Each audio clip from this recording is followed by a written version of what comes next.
мы посмотрим, каким образом происходит выделение различных диапазонов в табличном редакторе Numbers от Apple. Первое, что мы можем сделать, это выделить какую-то конкретную ячейку. Достаточно для этого всего лишь кликнуть по ней.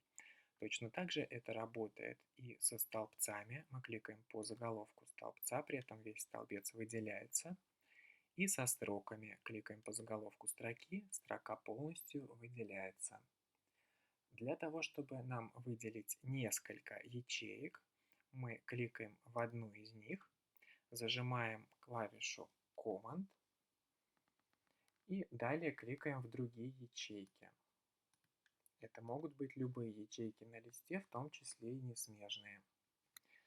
Точно так же это работает и для столбцов. Выделили один столбец, зажали Command, выделили другой столбец. И для строк. Выделили строку, зажали Command, выделили другую строку. Для того, чтобы выделить некоторое количество подряд идущих ячеек, достаточно просто растянуть выделение мышью.